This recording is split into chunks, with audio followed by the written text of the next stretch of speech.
Hello everybody. For this final demonstration I've had to go over in Blender 3D and have a look at any headers, and this is how you change the triangulation into quads. That's separating the triangles into squares of the textures. And I've gone over the main model, and it turned out that I had to use the texture paint, the weight paint, when the rig was in rest mode. But so far this is what we've got, and we'll bring this into video production. So we've now got the infrared recording into the 3D environment and now into video. Now we've rendered it out, so we'll bring this onto the stage. This software is VideoPad Professional, and same with the IPI software. This is licensed software. There is free trials out there and 30-day free trials if you have an infrared camera and would like to check out the IPI software or the IPI recorder. And there's a free trial on this software as well for video production. So we've rendered this out, which is looking good. We've got three cameras in there, camera position should I say. So we want to be making 3 different camera shots, but first we want to brighten the image up, we want to brighten the video up, should I say. So we'll start with some colour adjustments just by brightening it up.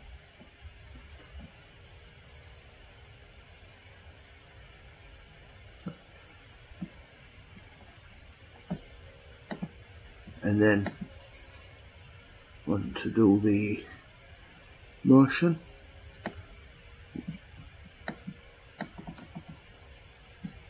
And if you put some adjustment or effect above the one you should have done before, you can just replace.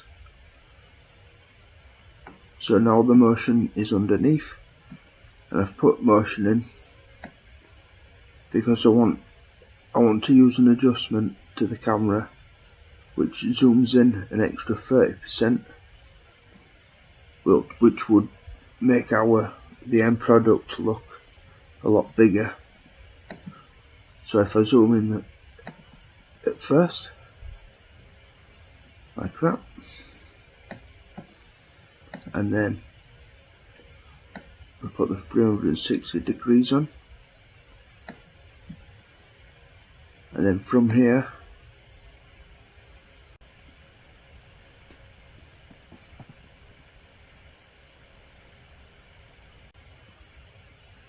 it's right there. So we want to be precise on this, and we was precise. So we'll take that one, we'll split it. Then we've got another camera shot here where it changes right there. So that's the before frame, that's the after frame. So that's where we want to split it.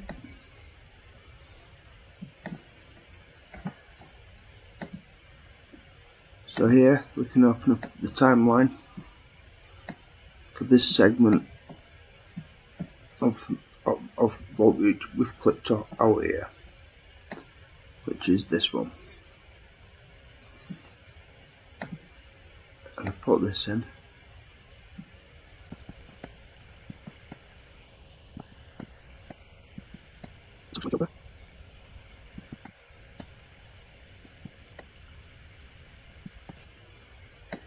Now the thing with video production, you have to be really precise on the keyframes.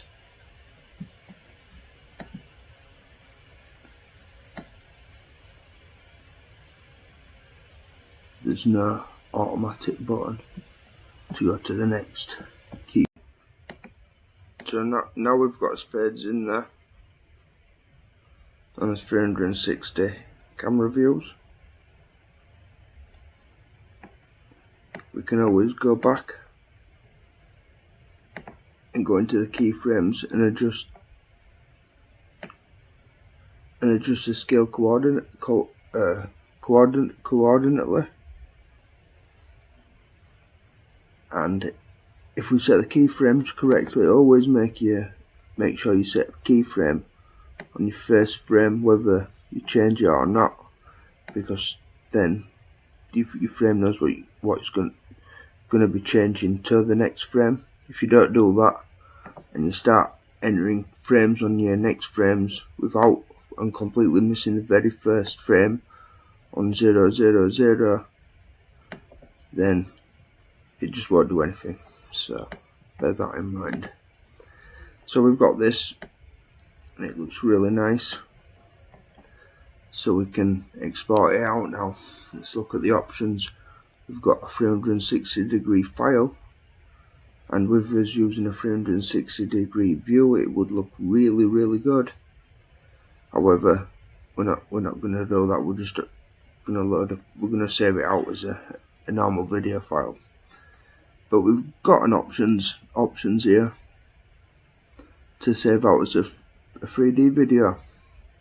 So this gives us an option to save out as an anaglyph, and all the different primary colours in the spectrum there. That's if you wear 3D glasses, and this will bring out something that you could look at with 3D glasses on. However, for this demonstration, we'll just call it waiver. Now we've got these options to export out, and I found it set out as your default, and it's telling you an estimated file size of 335 meg here. So, and the MP4 is your standard to render out as, but you've obviously got your AVI if you want to go HD 4K. Now you set it back to the default as that. If you look, it's gone down 25 meg. So yeah, it has been reduced there because it's set to the AVI default. But now if we go back to the MP4, it's now been reduced by 21 meg, but it's also keeping the same default settings. So that's a little tip there, and it could, depending which software you're using, help you save your file size. But let's find the right file path. Oh dear. Always make sure you save it to the right file path. And now we're ready to rock and roll. Thank you for watching. I hope you enjoyed that, and I hope you found it interesting, if not entertaining. And this is the final piece.